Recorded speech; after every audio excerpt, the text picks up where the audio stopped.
In 1993, Bill Clinton signed the Don't Ask, Don't Tell policy into law. According to soulforce.org, the law states a gay soldier must lie and hide his or her identity on a daily basis. Gay service members who live openly and share information about their spouse's significant others or dating lives risk investigation and involuntary expulsion. Does this seem fair? The military is an organization set up to protect and defend American people who are all shapes, sizes, colors, and sexualities. So why not allow a gay, lesbian, or bisexual person to defend our country? If they can complete the same training and requirements as a straight person, what effect would their sexuality have on their ability to fight war? The Don't Ask, Don't Tell policy is archaic and unjust.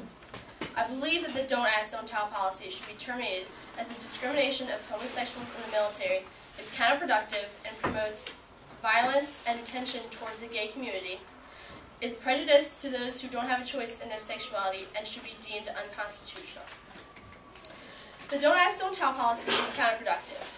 The definition of counterproductive, according to dictionary.com, is tending to hinder rather than serve one's purpose. According to an article on gaylife.com, allowing homosexuals to serve openly in the military would create an unacceptable risk to the high standards of morale, good order, and discipline, and united cohesion that are essential for military capability. An unacceptable risk to the high standards of morals. What morals would we be putting at risk by allowing homosexuals to serve in the military? Is denying one the right to serve his country based on their sexuality a threat to our morals? According to the online dictionary, morals are expressings or teachings a concept of right behavior.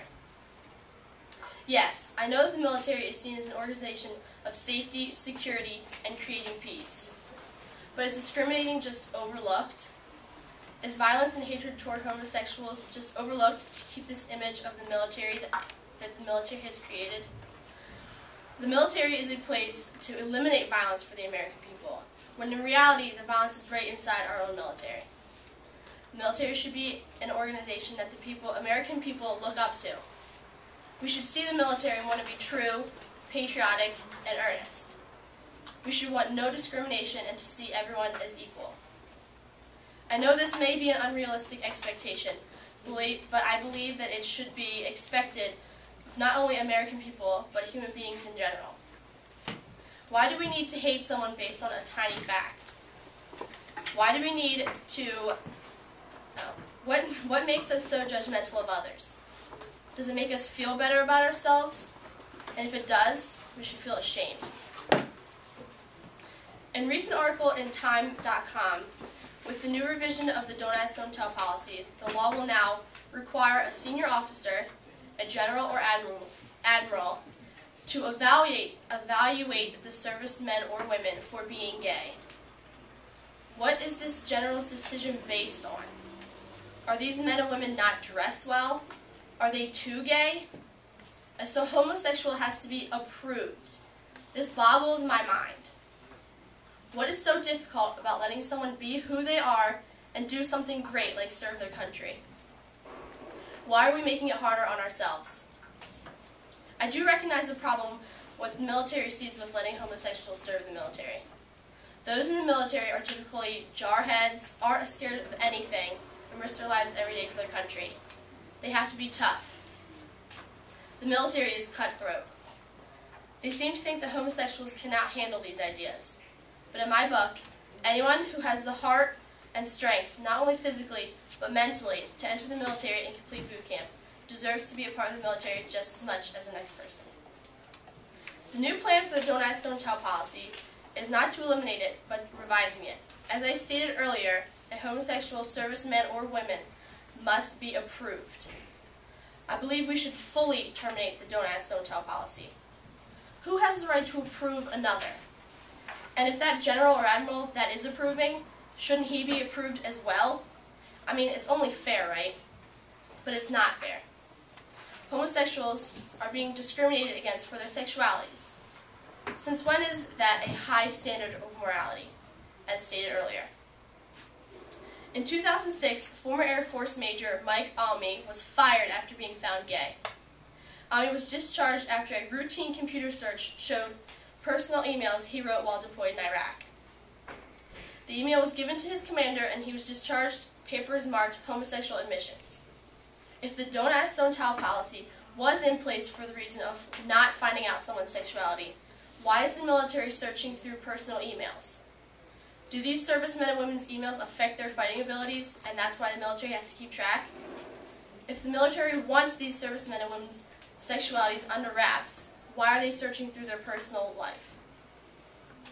The don't ask, don't tell policy, by reading these personal information records, and these homosexuals have less of a chance of keeping their sexuality hidden, thus having more of them dishonorably discharged for being gay. Joan Dara entered the Navy not having any clue she was gay. She realized only after being in the Navy for a good amount of time. After discovering the fact that she was gay, she had to divide her life into two. She had her Navy life and her personal life. Every day she had to worry about being outed. She had to hide everything. She avoided going to dinner with her partner. They couldn't even go to the grocery store together. Joan even had to tell her partner to avoid calling her unless of a real emergency. On 9/11/2001, Joan was at the Pentagon for a meeting. When she left the meeting, no more than 7 minutes later, a plane crashed into the very place where her meeting was taking place, killing 7 of her colleagues. She had to attend many funerals in the following weeks, all of which she had to attend alone. While her co-workers were there with their spouses, who were in there for support in this critical time, Joan states that we talk of the military family, which is a way of saying we always look after each other, especially in times of need. But none of that support would have been available for her partner, who, because of the don't ask, don't tell policy, doesn't exist. In following, Jones talks about the fact that if she were injured, her partner would be the last person to be notified because she cannot be listed on any of Jones' medical rights. It's horrible. The military keeps this policy active to protect homosexuals in the military from unfair treatment. This seems to be ineffective, seeing as gay members must live in secrecy and hide everything in fear of being outed in the military. So who is the don't ask, don't tell policy really helping? It seems to have an opposite reaction for those gay members. Instead of being protected from their sexuality, which is inevitable, they are punished for being gay. These men and women, are not gay by choice, as some may argue. Why would a person choose to be ridiculed and harassed their entire lives for being gay? It's not a choice. They have the same rights to love whoever they choose. We all have the right to life, liberty, and the pursuit of happiness, as stated in the Declaration of Independence. It's our natural right. It doesn't seem fair that these rights should be taken away if someone chooses to enter the military. If that is the case, then the new military slogan should be, to protect and serve, only if you're straight. What does that say about America? In an article on gays serving in the military in other countries, it states, in the UK, France, and many other European countries, the military itself does not ban openly gay soldiers or discharge them for merely for homosexual conduct, as we do in the United States. It also states that in 2000, the UK officially ended its ban on openly gay service members, with leaders finally admitting that sexual orientation is essentially irrelevant to military operations and firmly asserting that soldiers can no longer be discharged solely for being gay. By seeing this, you can see that this is possible and plausible for us. The idea of discarding the don't ask, don't tell policy is not outlandish, and according to this quote, is beneficial.